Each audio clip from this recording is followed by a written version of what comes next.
अल्लाह का फजल शामिल हर कुरान लिया, लेकर के वापस घर को गया, एग्जाम का पीरियड खत्म हुआ, वापस हम मंदिर चले गए। हमारा एक ऐसा एरिया था वहाँ पे, यानी जो मंदिर का हिस्सा अलग होता था, हमारा हिस्सा अलग, स्ट्रिक्टली प्रोहिबिटेड, कोई नहीं आ सकता, बिना अनुमति प्रवेश निषेध, हमारी आज्ञा के बगैर कोई यहाँ पे अंदर दाखिल ना हो, गार्ड्स पे। अब जैसा जो है हम वहाँ पर कुरान पढ़ना मैंने शुरू किया, हिंदी में जो ट्रांसलेशन था, वो पढ़ते पढ़ते कुछ ऐसे शब्द मेरे कानों में आए, मेरे पढ़ने से गुजरे, अहमद, अहमद, अहमदामी, अहमदाम, अहमदत्वाम, ये जो नाम थे, और मोहम्मद, महोदया, मोहम्मदामी, महात्वाम, मोहम्मदाम, यानी ये मोहम्मद सासम के जो नाम थे, पूरी वेदास के अंदर 18 जगह पर मोहम्मद सासम का नाम है। नराशंस, युग पुरुष, ये जो नाम है वेदास के अंदर 18 जगह पर, और भगवत गीता के 10वें पारे से का जो एक श्लोक से लेकर के 4थे श्लोक तक पूरी कंप्लीट तौहीद है। मैं वो आपको जो है पढ़ के सुनाता हूँ। भूयः एव महाबाहो शृणु मे परमं वचः यत्ते अहं प्रीयमाणाय वक्ष्यामि हितकाम्याय। संस्कृत में भूया जो शब्द है, भूया कहते हैं भोर को, हिंदी में आपने सुना होगा भोर, यानी सुबह, सुबह को कहते हैं भोर। भोर ऐसी सुबह को कहते हैं जिस वक्त पूरा का पूरा कंप्लीट अंधेरा चला जाए और सिर्फ रोशनी आ जाए। तो भूया एव महाबाहो, ऐसी सुबह आने वाली है। एव महाबाहो, एव के मतलब एक, महाबाहो के मतलब एक बहुत बड़ा योगी, युग पुरुष। भूया एव महाबाहो शृणु में परमं वचः, जिसके सत्य वचन के साथ वो इस संसार में आने वाला है। यत्ते अहं प्रीयमाणाय, यत्ते अहं, यदि तुम उसकी बातों को सुनोगे, प्रीयमाणाय बहुत अच्छी बातें होंगी, वक्ष्यामि हितकाम्याय, उसको सुनकर तुम समझोगे और उसको कबूल करोगे, ग्रहण करोगे। हितकाम्याय, तुम्हारे अपनी ही हित की कामयाबी है, तुम्हारी खुद की भलाई। हित कहते हैं अपने खुद की भलाई, जाति भलाई, जाति मफाद जिसको कहते हैं, जाति फायदा। हितकाम्याय तुम्हारी अपनी खुद की जाति फायदे के लिए होगा। ना में विदुः सुरगणा प्रभुम न महर्षि, दूसरा श्लोक है ना, नहीं, ना में विदु, विदु कहते हैं विद्वान को, ना में विदु सुरगणा, उस वक्त उनसे बड़ा कोई विद्वान, ज्ञानी, इल्म वाला कोई नहीं होगा। प्रभुम न महर्षि, प्रभु यानी ईश्वर खुद उस ज्ञानी को वो ज्ञान दे करके भेजेगा इस संसार। अहमादिर ही देवानाम महर्षिणाम च सर्वसा, वह ईश्वर उस महापुरुष का अहमद नाम रखकर भेजेगा। अहमादिर ही देवानाम, अहमद ये जो शब्द है बिल्कुल क्लियर मेंशन है, और ये अरबिक वर्ड है। संस्कृत के अंदर अगर कोई कहता है कि फारसी मिक्स है, अरबी मिक्स है, तो वो गलत कहता है, वरना चाहे कितना बड़ा पुरोहित हो, कितना भी बड़ा पंडित हो, संस्कृत से इसका मतलब उसकी दूर दूर तक कोई ताल्लुक नहीं है, क्योंकि संस्कृत के अंदर ना अगर फारसी और अरबी के वर्ड मिक्स नहीं है, क्योंकि अगर मिक्स होते तो फिर हम यही कहते जो हमारे पंडितों आचार्यों ने कहा कि अहमद के माने होते हैं श्री कृष्ण, अहमद के माने कभी ब्रह्मा को ले लिया, जिसकी आस्था जिस भगवान पे ज्यादा उसने उसी का नाम लेके कर दिया। कोई सत्यनारायण यानी विष्णु को बना देता, कोई कृष्ण को बना देता, कोई अर्जुन की तरफ मोड़ देता। तो इस तरह से जो कहते हैं, जिसका मतलब उनको खुद संस्कृत भाषा और उसकी ग्रामर से लाभ है। दूसरी चीज नाम है अहमद ही देवानाम महर्षिणाम च सर्वशः, जब वो अहमद वो आएंगे ज्ञानी और महापुरुष, वो लोगों को एक ईश्वर की तरफ बुलाएंगे। कैसे ईश्वर की तरफ बुलाएंगे ये देखिए कितना क्लियर है। तीसरा श्लोक 10वें अध्याय का तीसरा श्लोक, यो माम जन्म आदिम चावेत्ति लोक महेश्वरम असमूढ़ा सामृत्येषु सर्व पापै प्रमुच्यते। यो माम, युगों युगों से, यो माम जन्म आदि, जन्म आदि ये पूरा एक दो वर्ड है, इसको आप गौर से देखें।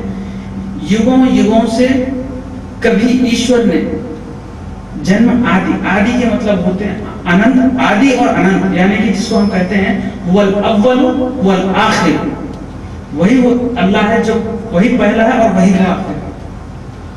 यानी आदि यानी हुवल अव्वल, अनंत हुवल आखिर।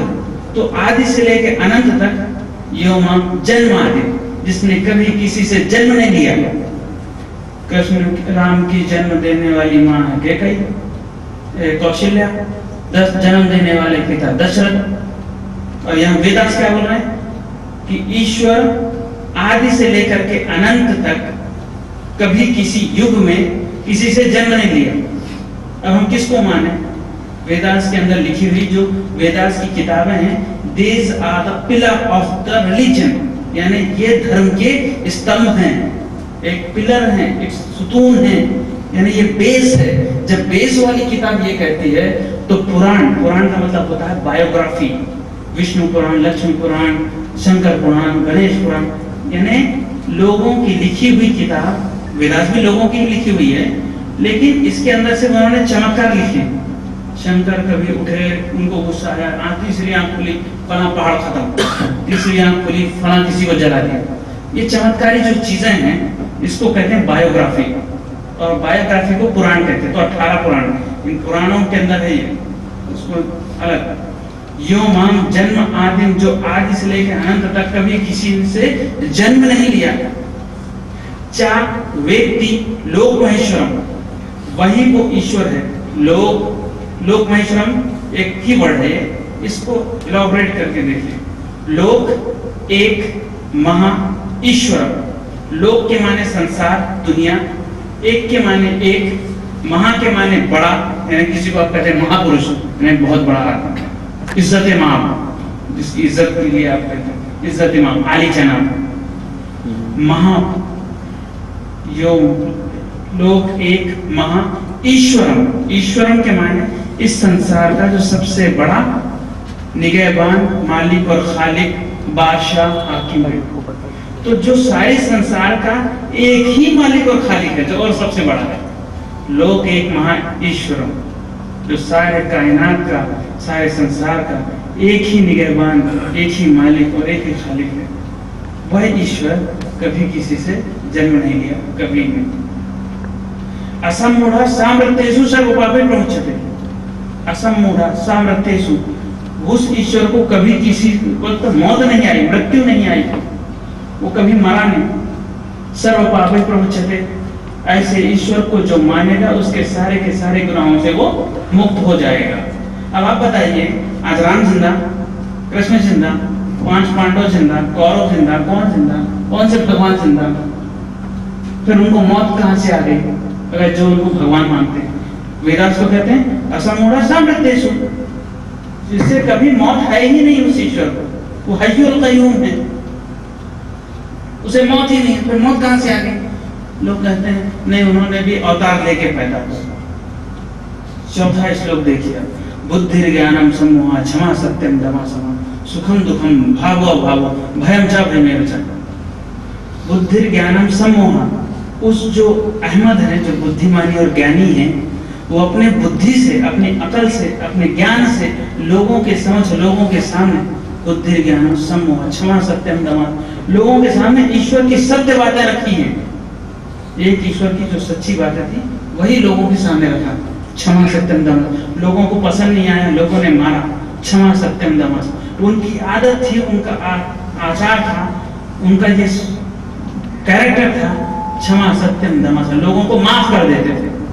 क्षमा के माने माफ कर देना, क्षमा सत्यम दमा, हमेशा लोगों को माफ कर देना, लोगों को उनके गुनाहों से कहना कि तुम जो है ये आइंदा मत करो, उन्हें बाहर आने के लिए कहना, और हमेशा वो ज्ञान लोगों के सामने, जो ईश्वर का है, वो लोगों के सामने पहुंचाया। सुखम दुखम भावो भावो भयम च भयमेव च, सुख भी आए दुख भी आए, कैसा भी उनके ऊपर गुजरे, वो अपने एक ईश्वर के प्रचार से कभी बात सुने, वही लोगों के सामने पहुंचाया। अब एक ईश्वर के बारे में कहा जा रहा है भगवत गीता के अंदर, ये सभी लोग जानते हैं, जितने भी इनके रिलीजियस बड़े स्कॉलर्स हैं, बिगेस्ट स्कॉलर्स, मैं उनकी बात नहीं कर रहा हूँ जो सिर्फ और सिर्फ लिबास पहन करके आपके सामने मीडिया के सामने होंगे, वो नहीं। वो स्कॉलर्स जो वेदास पढ़ाते हैं, जिन्हें जबान मालूम है उसकी, क्योंकि उसका मीनिंग क्या है, उसका अर्थ क्या है, वो सारी चीजें वो जानते हैं। ये महोदया, महामदा, महामदानी, ये सारे शब्द वर्ड किसके हैं ये उनको मालूम है। और वो आज भी इंतजार कर रहे हैं कि एक आने वाला है, एक युग पुरुष आए। कभी कभी तो कहते हैं कि जो गौतम बुद्ध जो आए वो भी एक जमाने के युग पुरुष थे उनके, यानी कि पैगंबर।